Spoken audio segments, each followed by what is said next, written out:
In the Winters family albums, there was a photograph that spoke more than 1,000 words. 2 5-year-old girls, one with golden curls and the other with brown hair, were holding their grandmother Daisy's hands in a garden full of daisies. The difference between them was in their eyes. Madeline, the one with golden curls, smiled with bright eyes at the camera. Lydia, with brown hair, looked not at the lens, but at her cousin's lace dress. Even back then, the signs were there, as subtle as the wind that swayed the curtains of Grandma Daisy's house on summer afternoons. "Madeline, dear, you're here!" The voice of Mrs. Days, then in her vigorous 60s, filled the wooden house in the countryside.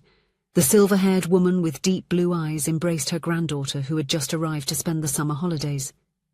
"Grandma, I brought some cherry chocolates for you," said Madeline, who was 8 years old, handing over a blue box with a golden ribbon. Lydia watched from the kitchen door, biting her lower lip. Her mother, Madeline's father's sister, couldn't afford elaborate gifts. She had brought only a handmade card. "Look, Lydia, let's share," offered Madeline, opening the box. "Grandma's favourites are the cherry ones, but I prefer the strawberry ones. You can have the caramel ones, which I know you love." That gesture of generosity was typical of Madeline. But instead of gratitude, something dark was growing in little Lydia's eyes. It wasn't just about the chocolates, it was about everything Madeline represented. The big house in the city, the new clothes every season, the imported toys, the vacations. "Girls," called Grandma Days, "how about helping me make a cake? That special recipe I only make when you're here." Daisy's kitchen was the refuge where differences seemed to disappear. There, with their hands in the dough, covered in flour and laughter, the cousins found common ground, a place where what mattered was the grandmother's love, distributed in equal and generous portions like the slices of cake they served afterward. "You are like the 2 halves of my heart," Days would say, kissing the tops of each granddaughter's head. Different, but equally precious. On summer nights, sitting on the porch, Days would tell stories of when she was young, of loves lost and found, of difficult choices and second chances. The girls listened, enchanted, not yet realizing how much those stories would echo in their own lives years later. Years passed. Madeline grew up slender and confident, studied journalism at university, and began building a promising career. Lydia, equally intelligent, chose business administration, but always worked in jobs she considered below her potential. It was during Grandma Daisy's 80th birthday party that Madeline met Nicholas. Tall, with green eyes and a smile that could light up any room, Nicholas was the grandson of an old friend of Daisy's. The encounter seemed predestined, both passionate about books, lovers of jazz, and with the same peculiar sense of humour.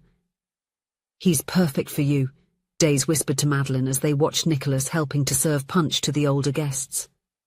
Lydia observed from afar, the champagne glass clutched tightly between her fingers.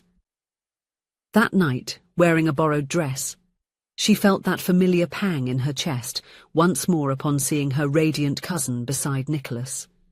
Madeline and Nicholas's relationship blossomed like the roses in Daisy's garden.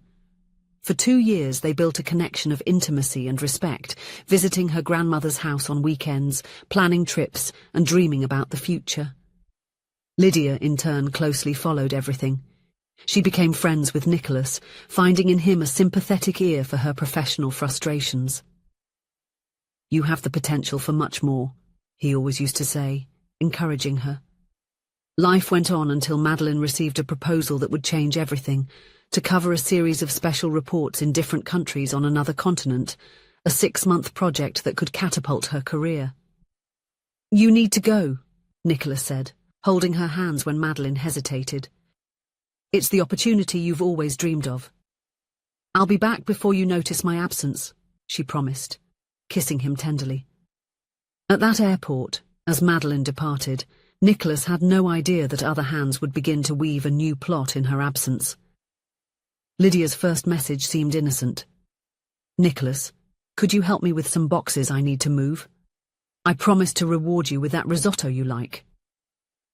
The dinners became frequent, the walks in the park, the Sunday movies, the conversations that stretched into the early hours. Video calls with Madeline became shorter, excuses more frequent. When Madeline returned, tanned and full of stories, she found a different Nicholas, distant, evasive. The news came like thunder on a clear day. "I need to be honest with you," he said, avoiding her eyes. "Something happened while you were away." The rest of the words dissolved into a buzz. Lydia, her cousin, her childhood friend, the girl with whom she shared candies, secrets, dreams. How could you? Madeline's voice was just a thread when she confronted her cousin days later. "We didn't plan this," Lydia replied, with an expression that Madeline couldn't decipher. There was guilt, yes, but also a triumphant sparkle in her brown eyes. Love just happened. Love. The word sounded empty, worn out. Madeline knew how to recognize the difference between love and possession. The invitation arrived a year later in a pearly paper envelope with golden embossed letters. "Nicholas Adams and Lydia Winters are pleased to invite you to celebrate their wedding." Madeline felt the ground disappear beneath her feet. 1 year. Just 1 year since she had returned to find her world turned upside down, and now they would be getting married. "You don't have to go," said her mother, worried about her daughter's pale face. But there was another person whose opinion Madeline valued above all. On an autumn afternoon she drove to her grandmother's country house, seeking the comfort of the one who always knew how to balance wisdom and affection. Days was in the garden, tending to her begonias when her granddaughter arrived. Her movements were slower now at 84 years old, but her mind remained as sharp as ever. "So you received it," said the lady, noticing the envelope in Madeline's hand. "Grandma, how can I face this, seeing them together after everything?" Days sighed, removing her gardening gloves. "I got the invitation too, and I've already informed Lydia that I won't be going." Madeline widened her eyes. "You won't go to your own granddaughter's wedding?" "There are principles that even family love cannot bend, dear. What Lydia did, it wasn't just hurting you. It was breaking trust, respect. Nicholas isn't innocent in this story either, but Lydia is family." Sitting on the old rocking chair on the porch, with cups of chamomile tea in their hands, grandmother and granddaughter talked until sunset. Lydia has always been marked by comparison, Days reflected. Since she was little, she heard comments about how you had better things, better opportunities. Some adults were careless, comparing you two without thinking about the damage they were causing.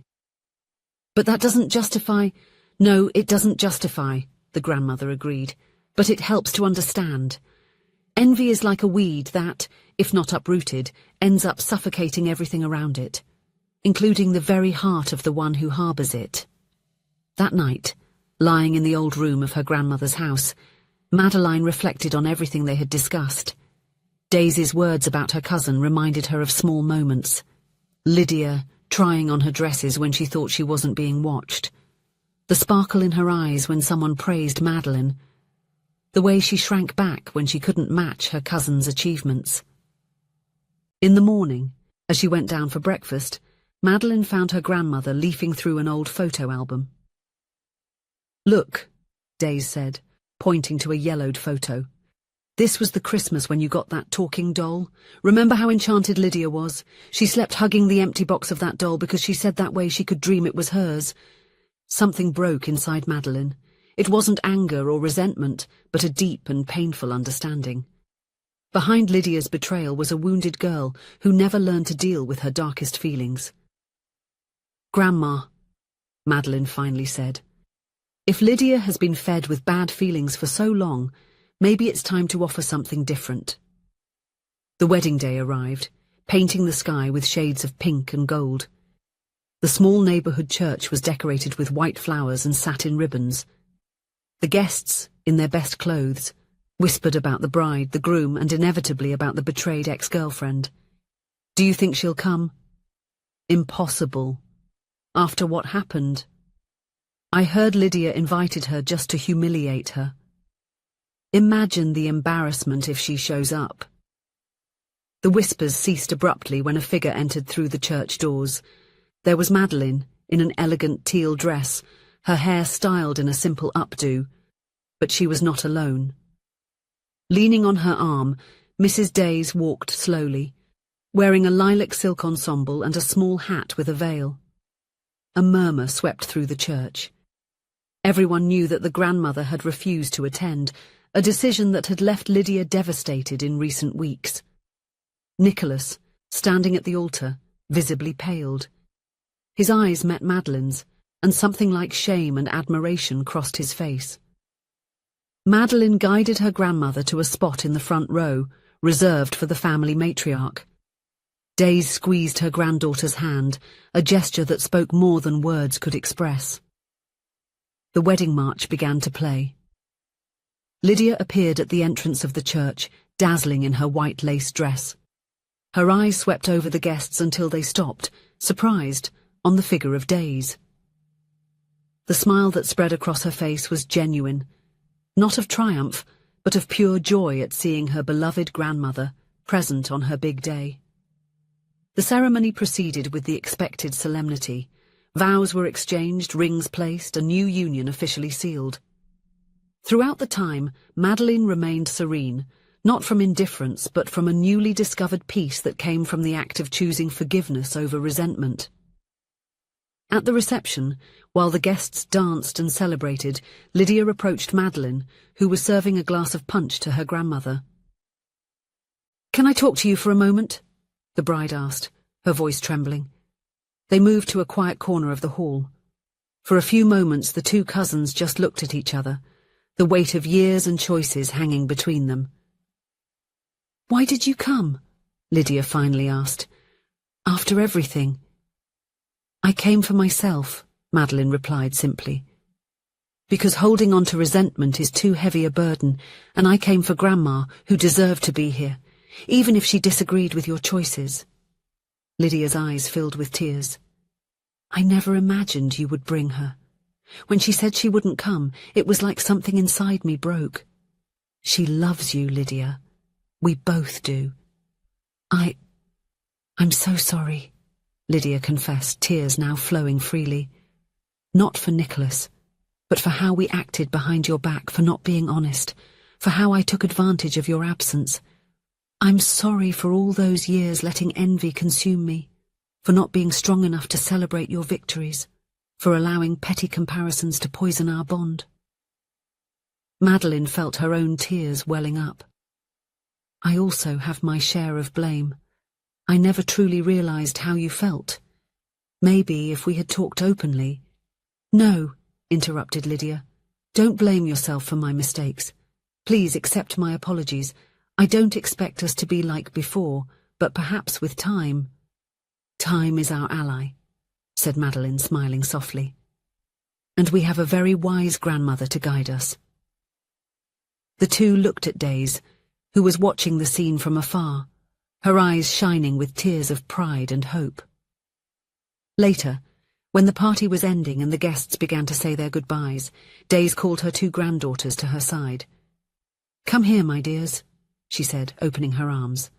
The three of them embraced, a perfect circle of affection and redemption. "Always remember," whispered Days, "that life is too short to harbour feelings that diminish us. Envy is like a poison we take, hoping the other person dies, and forgiveness is the most powerful antidote there is." That night, under the summer stars, an old wound began to heal. The path would be long, but the first step, the hardest one, had already been taken. In Madeline's bag, carefully kept, was that old photograph of the two girls in the daisy garden. Now she looked at the image with new eyes, not as a record of a time of lost innocence, but as a reminder that sometimes it's necessary to go back to the beginning to find the path to healing. The seeds of forgiveness, once planted, would bloom at the right time, transforming the garden where weeds once grew into a field of renewed possibilities. If you enjoyed the story, please leave a comment with a rating from 1 to 5 to show how much you liked it. Also, watch the video that is now appearing on your screen. See you soon.